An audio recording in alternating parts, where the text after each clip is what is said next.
Hey, this is Chad with Drawn and Cornered. It is September 30th, 2021. Drawn and Cornered is all about your daily little news dose with a tiny bit of analysis to go along with it. If that's the sort of thing you're interested in, subscribe to the channel below. We release videos Monday, Tuesday, Wednesday, Thursday, Friday on the weekends if anything happens that's worth noting. Now, to get us started. Today is the day. It's finally here. Last night, Nancy Pelosi figured out a way to extend the deadline for funding the government, which was supposed to end tomorrow. And so we're funded through, I want to say it's early December, something like that. So they got to push on that first element of three that she's dealing with. Today, she will have to deal with essentially with the last two, which is the infrastructure deal, the $1 trillion or so, $1 trillion infrastructure bipartisan deal, and the $3.5 trillion everything else deal. The progressives have said that if the everything else $3.5 trillion isn't voted on and accepted, they will not vote for the $1 trillion infrastructure deal, which is bipartisan, seemingly a pretty good deal. Moderate Democrats have said that they will not vote for the $3.5 trillion deal and want to get through the bipartisan infrastructure deal. Nancy Pelosi has to figure out a way to navigate the two of those. Seemingly, right now, it doesn't seem like it's going to happen. If you have seen this channel before, you'll know that I said it's going to happen. They will figure out a way. Democrats are not going to falter and fail on this singular element. And whether that's the progressives dropping down to nothing or some sort of accommodations made to push through the $3.5 trillion or something. Manchin, Cinema, the squad, somebody's going to buckle here, or there's going to be a compromise somewhere in there to make sure that these bills both get pushed forward at least, if not voted on and completed. Because everybody knows that if they don't, the whole thing is gonna crumble. Like Joe Biden's presidency is essentially over. Any movement forward for the Democrats will be essentially killed. This will give a massive win to the conservatives. Nobody on that side wants that to happen. So this may be just kind of a lesser of two evils type of thing, and this will get through. That is my prediction. Right now, it still doesn't look very likely. So we'll see what happens. Also, of note, inside that massive $3.5 trillion bill has been snuck in an element to boost Biden's max mandate penalties for businesses. This is crazy. So right now, the penalties per instance, so if you've got 100 employees and 10 of them decide that they're not going to vaccinate, for each one of those instances, it could be a $14,000 fine as defined by OSHA for each instance. So significant amounts of money there. But in this $3.5 trillion bill now, there's also included, I want to say on page 168 of the 2,500 page bill, an addendum to boost that from a $14,000 fine to a $70,000 fine, or for multiple offenses, a $700,000 fine per offense. This is outrageous. When we start digging into this $3.5 trillion, which has been kind of on the back burner now because of the $1 trillion bipartisan bill that's infrastructure and kind of not universally agreed upon, but regardless of size, everybody agrees that these are things that are probably important for the government to be involved in. It is the roads, the bridges, broadband internet has been put into this classification. These are things that across the board, everybody kind of agrees on as being important elements for the government to have a finger on. Like we'll quibble about how much and where that should go, but everybody agrees that it should be involved in some element of this $1 trillion infrastructure bill. The 3.5 is bananas. It is everything the progressives have ever wanted. It is enormous amounts of everything the progressives have ever wanted. It is payouts for 3, 5, 10 years with taxes for 15.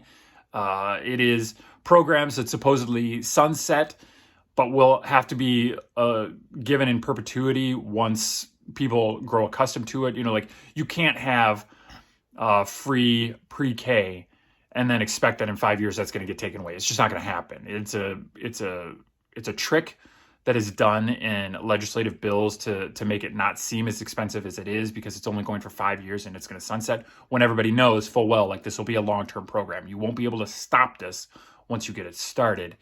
And there's tons of stuff like that in there. Once we start focusing on what this 3.5 trillion is, you're going to find the American people are really, really not okay with it. It's extraordinary amounts of spending.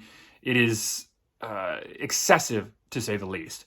And it will be a problem for the Democrats if this starts getting pushed forward, especially if it is pushed forward as a hostage, or because of a hostage, when you have the $1 trillion infrastructure bill, which everybody agrees upon, being held hostage to that 3.5 trillion outrageous thing, which will be voted universally or solely by the Democrats. There will be not a single Republican that joins that bill at all. So it will be a 50 plus one. It will be done on reconciliation. There will be nothing here from the Republican side. This will be owned wholly by the Democrats, and it will be a travesty for years and years and years to come. It is exactly what the conservatives are hoping for, which is why I think the Democrats are going to find a way to kind of like get out of it a little bit, because they know that this will be grossly unpopular once people start hearing about it. And we will see how that happens, but it all goes down today. So the news you need today is not Afghanistan. It's not the border. It is this vote. This vote will be paramount. The border is still a mess.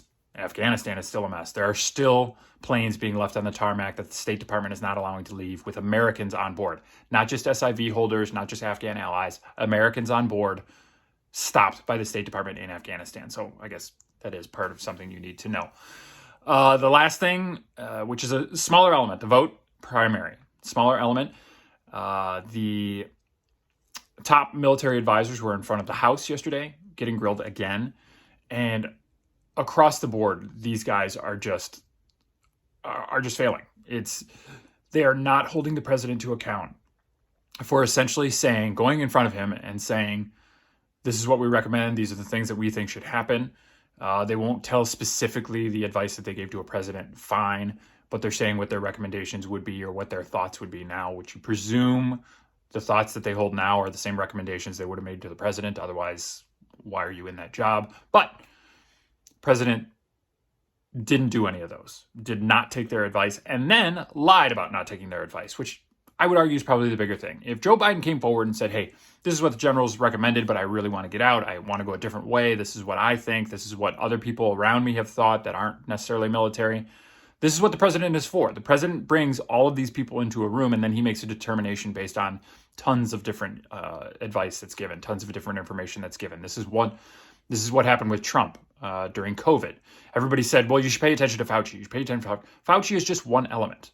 Fauci is the viral element of that. There's also the economic element. There's also a national security element. There's 1,000 different elements that have to be brought in, and then Trump makes a decision based off of that. Same thing here. Military advisors come forward. They say what they think should happen. Other advisors come forward, foreign policy people, experts in the region that aren't necessarily military.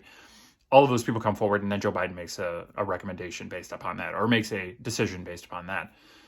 The difference is that Biden lied about what those recommendations were that he was getting from the military advisors. The fact that he told everybody in front of George Stephanopoulos at the end of August that none of his military advisors thought that a small contingent of military staying there should be important or should be done.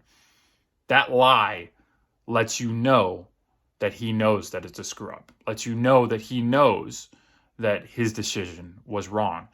And he's trying to find a way to skirt his way out of it. He's trying to say that, like, oh, well, we all agreed on this. We all made the same bad decision. No.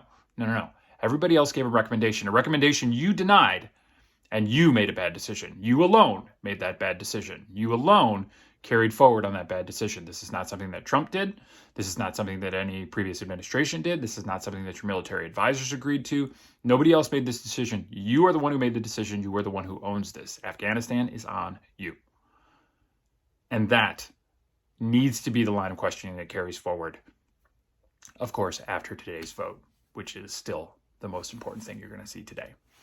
Thank you very much for watching. This is Chad with Drawn and Cornered. Tomorrow, I am very excited to find out how this vote goes, and we will talk about that. We'll talk about the implications of what goes down next for the Democrats, whether this vote goes forward or whether it doesn't go forward, is going to change things significantly for us. But again, this is Drawn and Quartered. We do shows every day, Monday, Tuesday, Wednesday, Thursday, Friday. Weekends, if anything happens that's worth noting. If you like that sort of thing, subscribe down below. If you have any questions, comments, criticisms, leave those comments down below. Make sure you hit that bell so you get notifications as we release videos, and hit that thumbs up. It really helps out the channel. Thank you very much. I'll see you tomorrow.